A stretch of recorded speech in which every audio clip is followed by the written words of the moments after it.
What's everybody? Matt Fairclough here for yet another Chats with Matt. Happy New Year. This is the first Chats with Matt of the new year, and we got all kinds of cool stuff to talk to you guys about for 2023. Lots of new DeRosa developments, new DeRosa projects on the education front coming down the pipeline for you guys that I can't wait to talk to you guys about. And so that's part of the combo today. Also wanted to talk to you guys about next retreat. We're going to be doing another retreat. We had a great retreat a couple of weeks ago in Winston-Salem. We had 10 people join us for a 2-day site tour and on-site mastermind in North Carolina. Incredible time. It was great. So we got that I want to mention to you guys. We're also launching a mastermind. I think we might have a few seats in a mastermind cohort left. We're only doing a mastermind of 10. We're not doing big time masterminds. We're just a group of 10 people that want to really get deep on their goals and get some accountability on that. So we've got that lined up that I can talk to you guys about too. Retreat. Okay. So, cool. Maybe Nabiku, can you? I don't know if you have it, but the video from the retreat, the final products that we got from Alex. If you have that, send that to me. I might show one of those videos as well if I have time. And always, if you guys are watching right now, here's the link to join me live, man. I want you guys to come on live. Want to talk shop with you guys. Want to answer your questions. So if you guys want to join me live, just click on this one right here. There it is. There it is. Join me live right now by clicking on that link. That is a mean that you guys can, it'll pop right in through our awesome StreamYard software that we use. And I'll see you waiting here in the green room, and I can come up and maybe help you dissolve a real estate problem you may have. And if you guys come on live with me, we send you a big bucket of thank you back. We'll send you guys some free swag, including a signed copy of my book if you want one, or some other cool DeRosa branded fun thank you tchotchkes. If you guys would like that, we can send that to you too. So come on in, click that link right there if you want to join me live. Dabiku, please spread that across our channels, including Facebook and over there on LinkedIn, please. I would appreciate you doing that for me. Cool. So the first thing I wanted to get into with you guys is goals, right? Would love to talk about your goals if you guys want to join me live, but also what DeRosa's goals are. We, believe it or not, guys, are going into this year bullish on acquisitions. What? Bullish on acquisitions. We want to buy more deals this year. We're not going to just sit and wait for the market to change, wait for things to shift, wait for interest rates to go down. You know, wait, right? If you guys have kids, then you're familiar with a Dr. Seuss book called Oh, the Places You'll Go. And in that book, they talk about something called the waiting place. And that's not a place where to be in life. You don't want to just wait for life to happen. You got to get out there and make life happen. So I'm not saying we want to go out there and overpay for deals and pay yesterday's prices for today's real estate. Not the case. But it is something that we want to take on, that there are deals to be made. And guess what, guys? There are real opportunities. We're looking at an opportunity right now where the seller has debt that's expiring and they're looking to have to refinance. Guess what? I guarantee the debt they have on the property right now is much cheaper than the debt they're going to have to take on if they refinance in April. So they may want to take their chips off the table and sell. That is an off-the-market deal we're working on right now. We're going to see more of that. More as people that are on fixed rate debt have to transition into new debt. Interest rates have pretty much doubled, right?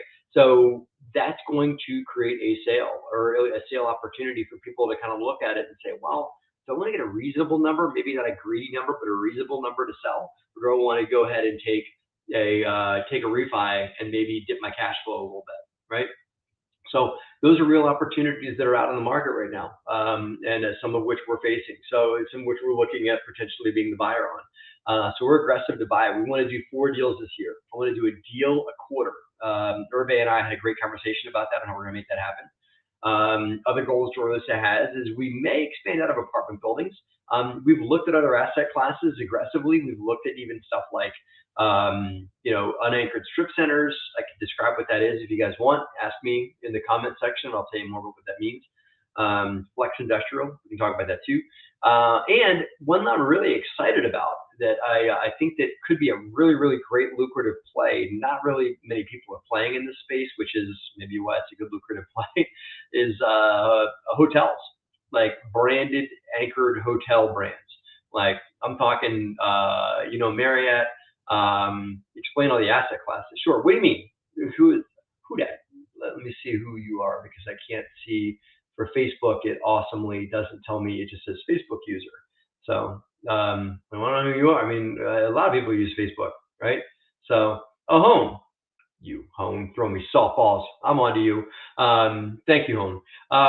What the asset classes that we look at are multifamily, of course. The unanchored retail means a retail shopping center, but without a major anchor. And an anchor is probably a grocery store, a large grocery store occupying like 40, 50,000 square feet or more. Like a Wegmans occupies 100,000 square feet. A typical shopping center, a typical small grocer occupies about 50,000 square feet. Those are called anchors. And the reason those are called anchors is because they kind of hold the shopping center down with regards to commerce for the rest of the shopping center. It is viewed that if you go and buy your groceries at Kroger or Giant or Wegmans, you are more likely to go and get your hair cut right there at that barber, or go buy dinner from the Chinese food place right down the street, or go get your nails done at the nail salon, right? Unanchored retail means that it doesn't have one of those enormous big anchors like a shopping center, like a big grocery store. It could have a small anchor like a CVS or something like that. That could be an unanchored shopping center. But the reason why you need that, why we like those, is because institutional money, like big folks, like hedge funds and stuff like that, don't go after assets that are unanchored retail. They view anchored retail to be more stable in their mindset. Whether it's true or not, they view stuff with like a Wegmans or a Giant or an Acme or whatever, or a Kroger to be more of a stable asset. And so they will not go after stuff that's unanchored. And so that means, and there's actually more changes you can make to unanchored retail. The lease for those big grocers, it sounds cool, sounds interesting, but guess what? Those leases are going to actually be very, very slanted towards the anchor, because the anchor kind of holds that place down. And so that means that they're going to get crazy rent, rent credits and all kinds of things like that, because the shopping center probably relies on them, right? Flex industrial means, just to change to other asset classes, flex industrial means a office attached to a warehouse. That would typically mean like a small office, like a 1,000, 2,000 square foot office space with a big warehouse behind it. So maybe somebody that makes a product in the warehouse and then sells it with a small sales force out of the office, or somebody that warehouses and stores stuff, takes big shipments in of large crates of things, and then sells it off piecemeal out of the warehouse. So pretty much they keep stuff in the warehouse, or they make stuff in the warehouse, and they sell it or distribute it out of the office. It's called flex industrial. It's very common, and the Amazonification of the world has caused a lot more of these the needs for these kinds of spaces. And anybody that believes that America is all going to go back to working from home, no. Most companies are requiring people to come into work, and that. So flex industrial is still a thing, and it's become more and more of a thing as we start making more and more in the United States.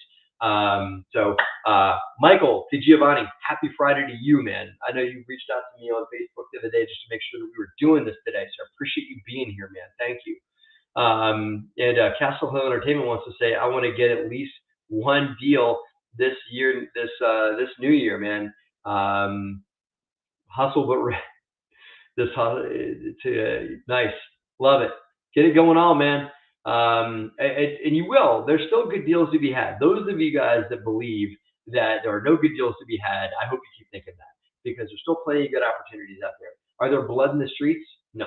Will there be blood in the streets? Probably not. Probably not 2008 over again, where everything gets cut half in price. I just don't see it. I think that rising rates are going to cause more good deals. And they're going to force up cap rates, and that's good. all those things are good. But you know, hey, what's up, Rack? My buddy, one of my buddies who's known me for probably, I don't know, Rack, what, you know me, about 13 years now. Good to see you, John Rack, and he's one of my buddies that lived at Taunton, Jersey, my old stomping grounds. So good to see you, man. Curious how things ended up with your tenant. I know you texted me, or you and I talked a couple weeks ago about a crazy tenant issue you got going on. I'm curious how things ended up with that. So that's it, man. That's that on our check-in for DeRosa on our goals. We'd love to hear more about your guys' goals. We got a lot more goals that I can tell you guys about, including some awesome education stuff. A few things to just update you guys on. We rolled out a retreat. Nabik, did you send me any videos? Oh, cool. All right. I'm going to see if I can watch that retreat sizzle. I'm going to show you guys a quick video from this. Really, what we did was we had a group of 10 investors on very, very short notice join us.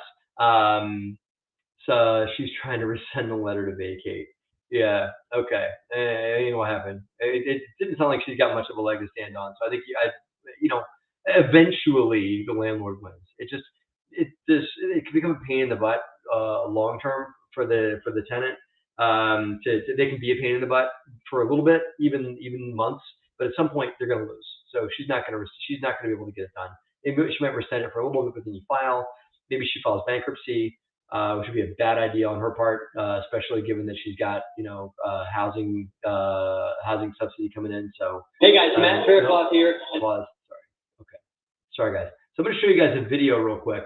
And this video was filmed at one of our sites, and we did a one-day in a conference room mastermind to talk about goals, to talk about really interesting, great stuff, and to talk about mindset, goals, where we're going, the different seats on the bus. I might get into that presentation. I've got that teed up to give you guys to remind you guys about the 4 quadrants of multifamily investing, which we're really going to be preaching on hardcore this year, especially in our retreats and masterminds and the Bigger Pockets boot camp too. But we spent 2 days going over all that stuff, and also touring 3 apartment buildings, right?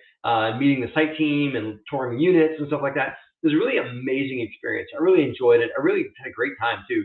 Played a little poker as well. Had like a poker night, which was fun. Everything like that. And I got lucky and won. I'm not going to be cocky and say, oh, of course I won. No, I had a lucky night in that. But going to see if I can share the screen right now and share your system audio. Okay. Nabiku shot at me a lot on the comment section. If you can't see and hear this in a second when I hit the go button, okay? So you should see a picture of me smiling real big. There it is, okay. All right, check this video out, guys. A lot of fun, little highlight reel from our trip to North Carolina a couple weeks ago. Hey guys, Matt Faircloth here, and I'm here in Winston-Salem, North Carolina, and we're about to kick off a 2-day DeRosa Insiders multifamily retreat, where we're gonna go tour multifamily properties, mastermind, talk shop, hang out, have fun, do all this amazing stuff. It's our first time we're doing it, and we're gonna take you guys the whole way. Come on, let's get going.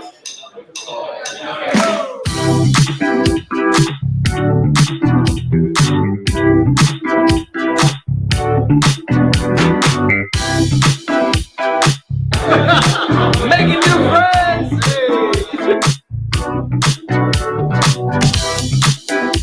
Hi, my name is Patrick Haggerty. We're throwing axes at Battle, and this is the best networking event because I've gotten to watch actual multifamily deals go down. There's beer, alcohol here, and access, so we'll see how that goes, and a lot of real estate investors, so we're gonna have a good time. We got Justin versus Justin, and a big axe tie here. Let's go check it out. Over there.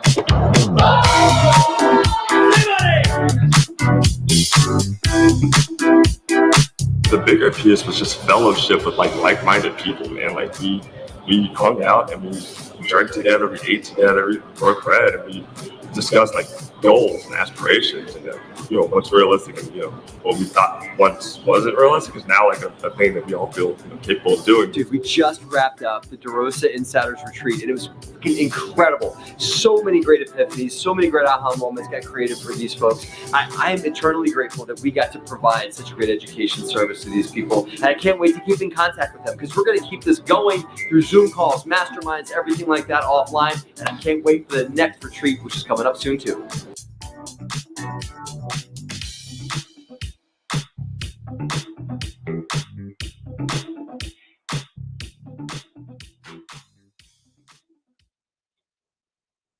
I want that song to be my theme song. Like as I'm walking down the street, I want to hear that song all the time. That's a lot of fun. And a quick shout out to my man, Alex Felice, that created that video. So in essence, guys, like I said, that was a day in the conference room, a day touring a property. Next one, Nabiku, I don't know if we had, I'm just going to put you on the spot, Nabiku, again. I don't know if we have a means for folks to register for a waiting list for the next one. I know it's going to be, the dates are April 26th to 28th, and that. So just join. If you're not a member of DeRosa Insiders, also take a moment right now and join that. That is our Facebook community called DeRosa Insiders. If you guys just join DeRosa Insiders, you're going to be on the inside track for the next retreat, which is going to be limited to 20 seats, no more, and that. So if you guys want to join us for a 2-day tour, April 26, 27, 28, we even got Bigger Pockets lined up to do a happy hour on the 28th. A Bigger Pockets exclusive happy hour the last day that you guys will be at as well. We get you guys entry seats into that too. So that'll be April 26, 27, 28 in Greensboro, Winston-Salem, North Carolina. So make sure you guys put that in on your calendar and join DeRosa Insiders if you guys are looking for more information on signing up for that, because it's gonna be great. What you guys are looking to do, you don't have to do what we do and own thousands of units of multifamily. If you're just looking to expand in real estate and maybe grow into a reasonable size company with a team that takes down some sort of irregular cadence of real estate deals, we can help you guys get through that retreat. And like I said, next thing is, as a result of that retreat, the 10 folks that were there are participating in a mastermind program. Not all of them may choose to join us long-term for that mastermind, which might mean a few seats open up in that mastermind. So if y'all want to join that too, go to DeRosa Insiders as well on Facebook and join that community. So Nabiku, let's post the link one more time while I pull up the presentation on the 4 quadrants. Let's post the link for folks to join me in that. So I'll put it out here. If you guys want to join me live, I'm going to talk some real estate shop. There it is. Just click that link right there to join me live and talk some real estate shop with me. That's the link. And that, if you could please sprinkle that over Facebook and Facebook and LinkedIn. If anybody wants to come in live, I'm about to do a brief presentation for you guys on the 4 quadrants. I want to remind, so you guys totally know this. If you guys participated in the boot camp, you guys are all about this, but it is important to reiterate and think about these things on a regular basis, because the quadrants are something that it is a regular journey to stick to them in your multifamily business, to make sure that you are constantly identifying what quadrant you're in and operating therein and getting help or a team member or outsourcing or whatever it may be, the quadrants that you're not great at in multifamily or in real estate, really. So I'm going to go through this again quickly, just for those of you guys, just as a refresher, really. Those guys that think you're already familiar with it, just pay attention, because it might open up some epiphanies and ahas about like, oh yeah, wait a minute, I'm not great at that, and I need to remember that I shouldn't be the underwriter on my team, or I shouldn't be the hammer, the one out there dealing with contractors hands-on and stuff like that. So let's jump into it, guys. Let me share it here just a second. Thank you again, Nabiku. 1,000 thank yous to you, my friend, as always, for all your help. Nabiku just sent this over to me. Wait, let me view full page. Okay. All right. Now let me present the hammer. The hammer. Here we go. Here we go. Cool. All right, guys. So the concept of the 4 quadrants of multifamily real estate go down like this. It's the cool logo right there, but really that logo embodies the starting with the hunter over there in at 3 o'clock and going around the clock from there. The hunter, the brain, the money, and the hammer. Right? The hunter, the brain, the money, the hammer. And I'll explain what each of these folks are and what they do on a real estate team one by one. But in essence, these are the 4 jobs. Let's say to say a 3-letter word, an awful J word. But guess what? These are the roles. Let's call them roles if you like. If you don't like the J word, but these are the 4 roles on a real estate team, multifamily team, that are required to be successful in multifamily. If you're trying to do all 4 of these yourself, you're likely going to be terrible at least 1, if not 2 of these things, and you're going to be stunt your growth. You're going to stunt your growth if you try and do all 4 of these things yourself, if you want to grow into multifamily real estate or any kind of real estate, really. Let's go through it. Which one are you, right? The brain, okay, let's start there, is, AKA the underwriter, and they're the one that takes the business opportunity that gets presented to the company, to the team. And they're the one that goes and bakes that opportunity out in Excel or in whatever underwriting tool you may have. And by the way, for those of you guys that know these quadrants that are watching me right now, shout out which one you are right now. Tell me which one you are in the comment section. Write it in. I'm a brain, I'm a money, I'm a hammer. If you guys are familiar with this concept, or if I cover one that really speaks to you, tell me what you are. And if you don't know, or if you don't know, I can tell you what you will know. If you don't have it picked yet, you can figure out which one you're not. Okay. So if I cover one that doesn't speak to you, say I am not a brain, or I am not a hammer, or I am not a money. Okay. So here we go. The brain is the analyst. They're the one that takes the opportunity that gets presented to the company, like a development deal or an apartment building deal, whatever. And they sit there and run the numbers, and they love it. They love it. They love the juice of running those numbers. They want to get into it. They can't. They love the spreadsheet and everything like that. They're like a great technician when it comes to financial analysis. Perhaps they know numbers really well. Perhaps they know finance really well. A brain that we used to work with quite a bit at DeRosa had a background in mortgages. Was a finance specialist in a prior life, and so he did great as a brain. They have high attention to detail. They are super low tolerance to risk. There are other team members that maybe don't have a low tolerance to risk necessarily, and you need that dichotomy. You need a low risk and a high risk person. And in some ways, I call it the brick and the balloon of real estate. So you need someone like, it's all good, everything's going to be great. And someone else like, oh my goodness, what are we going to do? You need those 2 people in real estate. You can't have, and neither one of them are right, but they need to kind of balance each other and come up with a good balance between the 2. Okay. They have to understand capital structures. They've got to be a good critical thinker. Dahama, I need a brain to team up with me. Hey, somebody needs a brain to team up with, right? That's an opportunity right there. Okay. This is all about it. So the brain is nothing without a hunter, because the hunter is the one that's out there making it rain. And the hunter is nothing without the brain, by the way, because the hunter is probably more of a high risk tolerant person, because they're going to go out there and think every deal is amazing.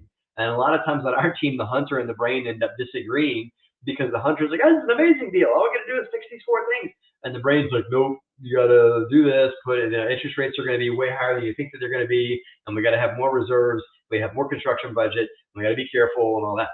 The hunter is the optimist that's out there. And they're also a bit of an aggressive personality. So as much of an analyst that the brain is, the hunter is more of an aggressive personality that's out there like this. This is like a typical salesperson, right? Someone who's a good closer, that knows good sales protocol, that knows how to line things up and knock them down, right? That they're going to, this is someone who can get told no like 20 times because they know that the 21st time they ask is probably going to be a yes, right? So if that's you, and rejection does not bother you, right? Then that you could be a hunter. The hunter is someone who is also a great person that's there to build relationships.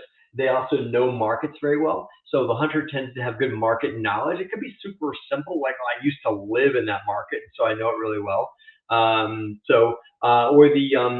It could be a more complex knowledge of the market and data of that market as well. So whatever it is, the hunter their primary job is to identify the market that the company will be investing in, and then go and uncover and dig up like a bloodhound every deal that market can yield, and get to know every broker or every player in that market as best they can, and become known by everyone in that market. The hunters should be willing and able to travel to the market fairly easily, whether that's financially, be able to write the check to put themselves on an airplane, or to live close enough to the market that they can go get themselves out and meet on a regular basis with those that are producing deals, brokers, wholesalers. They're the opportunists of the company, okay? And they're a lot of times at the top of the funnel for new opportunities, okay? So that, my friends, is the hunter. Here is the hammer. The hammer. The hammer is another conservative, low-risk tolerant person, and the hammer is the one that takes the business plan that was produced on a property that was originated by the hunter, underwritten by the brain, funded by the money, which we haven't gotten to yet. But the hammer is one that then takes that opportunity and brings it to fruition. They're a major part of the creation of the opportunity. And the creation of the thing the hammer does in the beginning is they concur and agree with the business plan that the brain creates. And a lot of times there's a dichotomy, correlation between the hammer and the brain, because the business plan gets written by the brain and then executed by the hammer, right? And then the money and the hunter, because the hunter gets to know everything there is to know about a market, and the money is going to go out and enroll investors. And those investors need to know a lot about that market, and the hunter is maybe the person that is that market expert, can give a lot of market data, right? So the hammer is also willing to have difficult conversations, and it could be, hey, property manager, you're fired. It could be, hey, we got to solve a problem. We've got a major issue here. This vendor's not doing his work anymore, or our property is not abiding by the business plan. What are we going to do? They're a great problem solver, and they are a coordinator. They're also a good multitasker, meaning the hammer's work is never done until the property is sold. And so the hammer will have lots and lots of different plates spinning in the air, to use that analogy, at any given time during a multifamily project. There's a lot going on at all the time. So moving on to the next one. So then there's the money, right? It's the last one. And hey, you could say that nothing can exist without a deal produced by the hunter. Nothing can exist without a business plan that's implemented a business plan that's analyzed and originated by the brain, or implemented by the hammer. But guess what? Without money, both from debt and from equity, the deal also does not happen. The money is really there to enroll investors, yes. And if there is a thought leader platform, the money is there to attract money to the deal and to the company through the thought leader platform, be that a podcast, YouTube channel, blog, Instagram page, all of the above, right? So the money is there to magnetize equity to the company in one way or another. And that money person may also be someone who's got lots of private equity relationships, or is willing to have private equity conversations. It doesn't have to be somebody who's just drawing in lots of money through social media. It could be through other means or other relationships. In any way that the equity and the debt comes into the deal, the money's the one that's a major part of that. The money person or the money team also is the originator, and a lot of times that's where the concept of key principal or loan sponsor comes in. And so the money is also responsible for finding that. If there's early money and earnest money deposit that's significant that the company doesn't have, the money likely will negotiate that being brought into the company as well. So Steve, I see you, man. Steve, can you hear me? Give me a thumbs up if you can hear me. Steve, can you hear me? No? Okay. Just give me a thumbs up. I can see you. Okay. Did you have a question about what I'm talking about now, or do you have an outside of this question? Question about this? You want to talk about what I'm presenting right now? Cool. I'll bring you in. What's up, Steve? How are you? Good. How are you, man? Good. I've been listening for. All right. Good. Thank you. Yeah, man. What's on your mind? I can see you. I can hear you. What's on your mind? Oh, I had you on YouTube, and I just was on YouTube, and I clicked onto the link to get into the You're here. StreamYard. You're in there. You're in Yeah, hey, the yard, man. What's up? what do you think of 2023 now with interest rates being up and can you find deals? You're gonna find sellers that are really stressed out with rates and stuff. I mean, can you make deals in 2023? We're doing a few. We're looking at a few right now. I think it's gonna be more of them. I think we're just seeing the beginning. Geez, man, we're only 6 days into 2023, right? But I think that we're going to see a lot more sellers that are going to really consider selling at a reasonable number. Are we going to see like blood in the streets and distress sales and that kind of thing? If we are, it'll take a lot longer, maybe beyond 2023 for that to work its way through the system. Because remember, real estate works slow, right? Yeah. So real estate, it works its way through the system on a slow basis. So you're not going to see foreclosures now. Yeah, in like 2008, because I was investing then, a lot of the foreclosures that were caused during the 2007 bubble burst didn't hit the system till 2009, 2010, right? So we're not. If there is going to be blood in the streets, you're not going to see it this year. What you are going to see is, I believe, more realistic sales. You're going to see cap rates go up, but not to 10%. I think cap rates will probably land around 5, 6 is what I think we'll see. No more 4 cap stuff. Even unless it's like Rockefeller Center, you might see that at a 4 cap. But you're going to see more realistic trades in that. So does that help? Yeah. So then the cash on cash that you offer to investors, can you give them 8% return, or keep 2 for yourself? You can. I think your 8 might be heavy. We don't even commit to 8 anymore. We don't commit to 8 with upside. We typically come in around 6 with upside or 7 with upside. We'll also do fixed rate returns to investors at 8 or 9. So listen, man, if you just want to check in the mail, Mr. and Mrs. Investor, with no upside at all, we can pay 8 or 9% right now. But if you want upside, you want to win in the deal along with us, and maybe be in the deal a little bit longer. I think a more realistic pref is 6 or 7. I don't see us getting to 8 pref. I say us like DeRosa. I don't mean the world. I mean there's no rule, hard and fast rule about it. But anybody that's committing to an 8 or higher pref, they're underwater right now. I mean, I got a buddy that's committing to 10 and 12% prefs, but he can't service that. Yeah, most of that gets deferred until refinance or whatever. So. Until they sell out or something. Yeah, they get out of the deal back in. But you're not going to see, you know what, Steve, though? You're not going to see like 1 to 2 year sales anymore. You're not going to see this hot potato real estate stuff like we've seen in the last couple of years. You're not going to see guys buy a deal and then sell it a year from then for double what they paid for it. I don't think it's going to happen. Yeah. I think that real estate's going to have to get back to a cash flow business versus an appreciation business. And you know what, Matt? The other thing is, a lot of these fellas, they're looking around and say, well, I can go to a treasury bill and get 4.5%, 5% now. So your competition, you got to have a good deal because let's say I got no risk at a T-bill at 5. Yeah. Money market's paying 4 right now, man. Yeah, it's crazy. I mean, it's not crazy. That's the way it is. It's finally caught up. That's the way it ought to be. Yeah. You're able to make a few dollars on your savings account. Right. It's more normal now. Yeah, really. Yeah. I'm old enough to remember when actually you could save money and not make 0.1% interest on your money.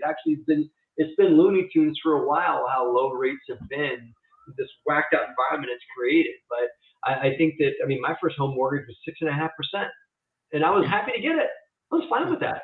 I didn't need 2%. Right. We don't need 2 and 3% to make the world go round. We don't. And I also don't. You know what, Steve? Also, there are folks that believe that the rates we're seeing right now are a short-term spike. I don't think so. I think that we got to get used to borrowing money at 5.5%, 6.5%. You got to make the deal work at 5.5 or 6. If it doesn't cash flow with those rates, then Yeah. you can't cross your fingers and hope that it's going to go back down to that the party's going to come back, that we're going to go back to party in a couple months. That's free, right? I don't think we're going to see that again. No. No.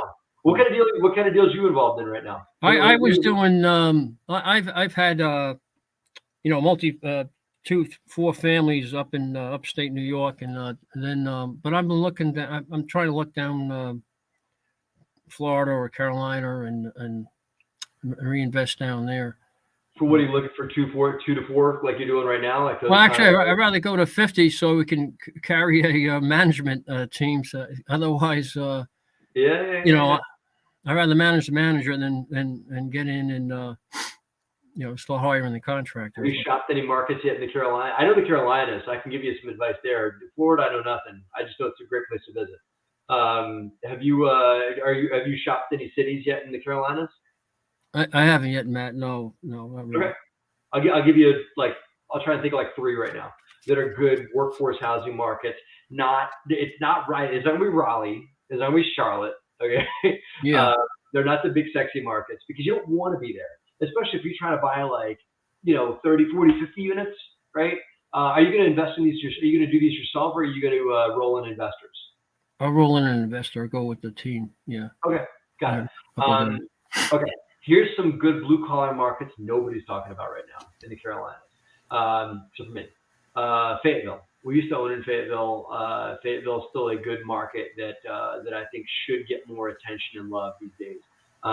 Big military base, so you're gonna be okay with that. Be okay with sometimes transit military population, but the market pays good rent regarding, and compared to what the median income is, the market's favorable. You're gonna get a little it can get a little scrappy there as well, as most military towns can. But there's still a good blue collar base of tenants. So yeah. Okay, so that's number 1. Number 2, Burlington. Nobody knows Burlington, but let me tell you why Burlington's great. Burlington is a little town in North Carolina. These are all in North Carolina. I got 2 in North Carolina, 1 in South Carolina for you. Okay. So Burlington, North Carolina, I like because it's an in-between town, right? It is a bedroom community, so you don't need to see jobs in Burlington. Burlington depends on Raleigh-Durham, and that's not going anywhere. Burlington, if you look at a map, it sits between Greensboro and Raleigh-Durham. Okay. There are people that, the husband will get up and kiss his wife and go one way. He'll go to Greensboro, she'll go to Raleigh, and they'll come back and meet each other in Raleigh and Burlington at the end of the night. Okay. So Burlington's a good market that, again, nobody looks at, but the jobs that are generating in Greensboro, which is a growing city, and Raleigh-Durham, a lot of those people that can't afford to live in those markets, which is what you want. You don't want to buy a house. You want them renting, right? The good rental markets you're going to see in Burlington. Okay. So that's true sense there. Now, the last one you want to talk about, take a look at, is in South Carolina, and that's Columbia. Okay. Not Greenville. Greenville's super sexy, great, lots of cool stuff going on there. And not Charleston. Forget it. Charleston's is on fire. Fun place to visit. When you go to Columbia, stop into Charleston and have some phenomenal food and go look at their downtown. Beautiful. But you're not going to get rental there. Charleston is growing by 100 people a day. Wow. Isn't that crazy? So great place to invest, but the secret's out, right? Yeah. Everybody already knows that's a great place. So you're not going to get in. But Columbia, I like, because it's got a lot of job growth all around it. It's got a lot of manufacturing jobs all right there. Okay. And everything like that. So I like Columbia mainly just because nobody's talking about it. Now, Columbia has a good side of town and a bad side of town. Okay. So when you look at it, do some crime map analysis. We like to use, Neighborhood Scout. Okay. Go to our website, DeRosaGroup.com/market tool. Nabiku, can you post a link to the market tool, please? I got a free tool for you that we use for evaluating markets, right? So it's a 10 item scoring list that you score the market. So let's say Colombia is a market you're looking at. You would use the data we suggest you go pull on Colombia, and we give you the websites to go to get the data, and then you add up the score for Colombia, and it spits out a score at the bottom. It's free. So my guy that's watching from behind the scenes here will put a link to it there on YouTube. And Steve, join our Facebook community too. There it is, free market tool. DeRosaGroup.com/market tool. Okay. And he'll put it on YouTube here in a second. So that was with Harvey. Yeah, I listened to you before. I think Harvey Francisco was going over that. I think. Yeah. Okay. Well, those are some tips, man. I hope that helps.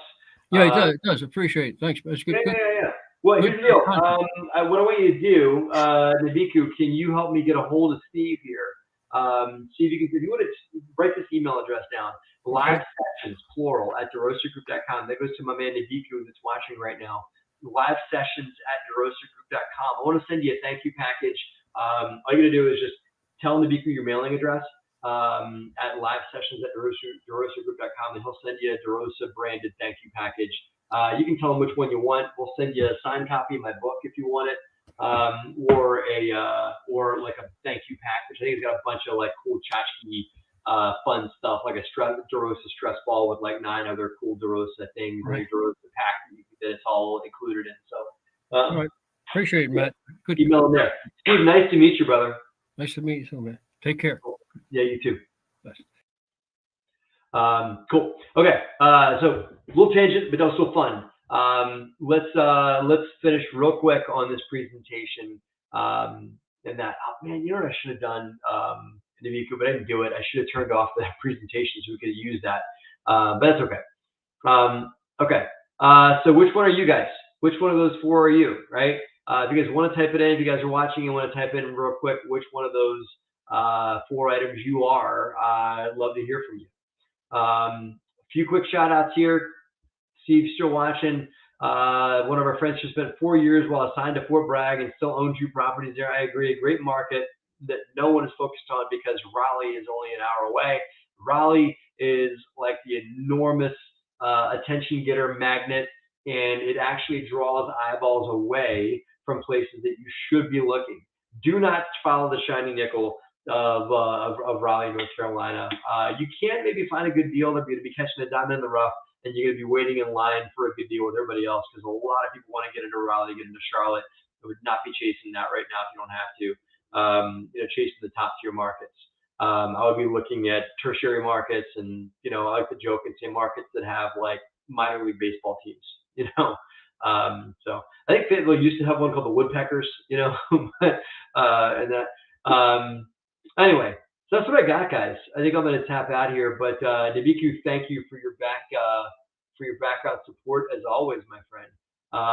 And everybody, Steve, thank you for joining me today.